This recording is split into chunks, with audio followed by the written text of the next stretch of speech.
Bonjour. Alors, comment communiquer avec les animaux? Alors déjà, il faut comprendre que le mode de communication des animaux, c'est un mode télépathique. On a l'impression que les animaux ne communiquent pas, mais en fait, ils communiquent tout le temps avec vous, sauf que vous n'en avez pas forcément conscience. Qu'est-ce qui va faire que vous allez être capable en fait, de communiquer avec eux d'une manière simple? Les animaux, ils vont aussi lire dans notre champ énergétique, c'est-à-dire qu'ils vont pouvoir percevoir ce qui est écrit dans notre aura. Et c'est aussi pour ça qu'ils arrivent à vous comprendre.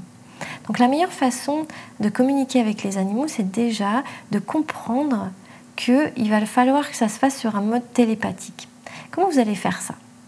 Bien déjà, vous allez penser en fait à ce que vous voulez et non pas penser à ce que vous ne voulez pas. Parce qu'en fait, quand vous allez penser à ce que vous voulez ou à ce que vous ne voulez pas, vous allez émettre une image en fait dans votre esprit. Et c'est cette image que l'animal va lire. Et si vous envoyez une image de ce que vous voulez, forcément, l'animal, il prend au premier degré en fait ce qu'il voit. Si vous lui envoyez une image de ce que vous ne voulez pas, eh bien, il va recevoir comme une demande ce que vous ne voulez pas. La meilleure manière de vous faire comprendre, c'est de faire et de proposer des images claires à votre animal ou aux animaux quand vous voulez leur parler, pour leur indiquer ce que vous avez envie de faire, ce que vous avez envie qu'ils fassent ou ce que vous avez envie de partager avec eux. Eh bien, vous leur renvoyez des images sur un mode visuel. D'accord? Ça, c'est la première chose. Donc là, évidemment, pour que vous puissiez aussi entendre ou comprendre ce que l'animal a envie de communiquer avec vous, c'est un petit peu plus délicat, c'est-à-dire que l'idée, c'est de développer sa clairaudience, c'est-à-dire sa faculté d'écouter au-delà, c'est-à-dire d'entendre les pensées de l'autre. C'est aussi de la télépathie, mais c'est plus ciblé, c'est-à-dire qu'il va falloir apprendre à se connecter à l'animal pour écouter ce qu'il a à dire et à recevoir en fait le mot. Enfin, nous, on va le recevoir sous forme de mots. Et pour recevoir une communication de l'animal, si vous n'êtes pas clairaudient, c'est vrai que quand on est clairaudient, on a la possibilité de communiquer plus facilement, mais pour recevoir plus facilement une communication des animaux, à ce moment-là, vous pouvez créer un lieu intérieur dans lequel vous allez rencontrer l'animal. C'est-à-dire que vous allez, je ne sais pas, créer un lieu, ça peut être un endroit virtuel, d'accord, un endroit que vous allez fabriquer visuellement et vous allez retrouver dans ce lieu l'animal. Ça peut être sur une plage, ça peut être dans une prairie ou ça peut être, je ne sais pas, dans une habitation également que vous avez créée vous-même avec vos pensées, avec votre visualisation. Et là, vous allez imaginer que l'animal vient vous retrouver et vous allez discuter avec lui. Et là, il va vous parler sous forme de mots. Vous allez commencer à entendre des choses. C'est-à-dire que vous allez pouvoir comprendre ce qu'il a envie de vous dire. Alors vous allez me dire, mais non, mais ça c'est le fruit de mon imagination.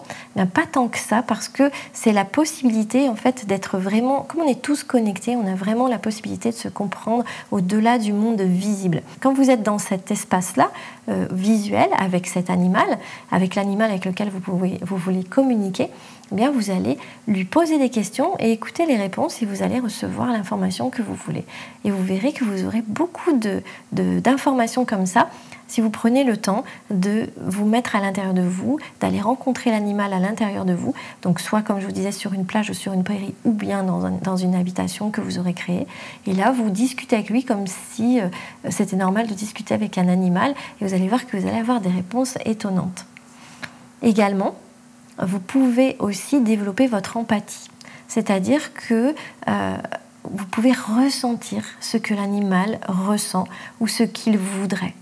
Et pour développer l'empathie, eh bien, il faut pratiquer la pleine conscience, c'est-à-dire l'attention à vos sens.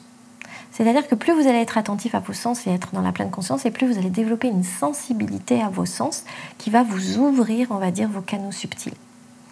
Et lorsque vous avez développé votre empathie, il vous suffit d'être avec votre animal, de poser la main sur lui et de ressentir ce qu'il ressent et d'avoir des informations kinesthésiques, c'est-à-dire dans la sensitivité, et vous allez le ressentir, vous allez savoir ce qu'il a vécu, vous allez ressentir ses émotions et là vous allez pouvoir ressentir ses émotions. Oui, les animaux ont des émotions et vous allez pouvoir voir ce qu'il veut, parce que peut-être que vous allez recevoir des images en même temps que vous allez ressentir des choses. Voilà, donc ça c'est 3 manières que vous pouvez utiliser pour communiquer avec les animaux. Déjà, vous pouvez envoyer des images de ce que vous voulez et non pas de ce que vous ne voulez pas, sinon vous ne pourrez pas obtenir ce que vous souhaitez de l'animal. Ensuite, vous pouvez le rencontrer dans un lieu intérieur et là, vous pouvez vraiment discuter avec lui. Et puis la troisième chose, c'est que vous pouvez développer votre empathie pour ressentir votre animal ou ressentir les animaux. Et vous allez voir que petit à petit, si vraiment vous vous mettez à faire ça, vous allez voir que vous avez développé ces capacités de communiquer avec les animaux et que vous allez pouvoir en retirer beaucoup de joie parce que vous allez sentir à quel point les animaux nous sont proches, à quel point ils peuvent être nos alliés, à quel point ils sont nos amis aussi et à quel point ils sont nos égaux. Et ça va être vraiment formidable et vous verrez que les animaux, ils peuvent aussi vraiment vivre des choses complètement humaines. C'est assez étonnant. Donc je vous invite à pratiquer ça, à faire ça. Vous allez voir que ça va être très très chouette pour vous et puis aussi pour les animaux. À bientôt.